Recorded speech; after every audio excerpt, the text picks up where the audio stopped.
ఎందుకని అతనే వెళ్ళి ఇచ్చాడు కాబట్టి. అది మ్యాజిస్ట్రేట్ ఎదురుకుండా చెప్తే నన్ను బెదిరించారంటే కానీ మ్యాజిస్ట్రేట్ చూసుకుంటారు కదా ఉండేది. కాబట్టి అది చెల్లుబాటు కాదు.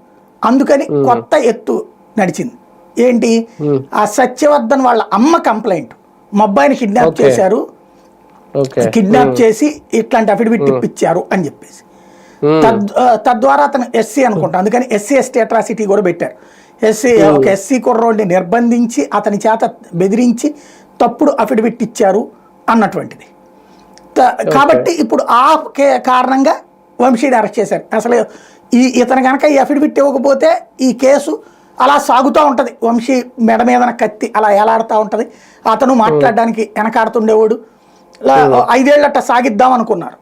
ఎప్పుడైతే ఈ పని చేశాడో ఇక ఇతను బయట ఉంచితే కార్యకర్తలు ఒప్పుకోవట్ల. కేడర్ ఇప్పుడు పార్టీ నాయకులు చెప్పినట్లేరు, పార్టీ కేడర్ ప్రకారం నడుచుకుంటున్నారు. అఫిడవిట్ ప్రకారం అయితే బలం లేదు ప్రాక్టికల్ గా. అఫిడవిట్ ప్రకారం అయితే ప్రభుత్వం బలహీనపడ్డట్టు. దాన్ని కవర్ చేయడానికి ఇప్పుడు రివర్స్ లో ఇప్పుడు వాళ్ళ అమ్మది. ఇప్పుడు ఆ సత్యవర్ధన్ అనేటటువంటి అతన్ని పిలిపించి విచారించారు వీళ్ళు. విచారించి అతని చేత కూడా ఈ వాంగ్మూలం తీసుకుంటారు, అవును నన్ను కిడ్నాప్ చేశారు ఇది అనేటటువంటి. దాని ఆధారంగా kidnap, SC ST atrocities case ఇవన్నీ దాదాపుగా 7 ఏళ్ల పైబడి శిక్ష పడే కేసులు కాబట్టి బెయిల్ ఇప్పట్లో రాదనమాట. అది ఇక్కడ ఎత్తుగడ. ఒక రకంగా టీడీపీ కార్యాలయం మీద దాడి కేసు ఒక ఎత్తు అయితే తర్వాత జరిగిన పరిణామాలు ఈయన అరెస్ట్కి కారణమైనయా, లేదంటే వంశీ అరెస్ట్ అయ్యి ఉండేవారు కాదా? ఇక్కడ 3 కోణాలండి.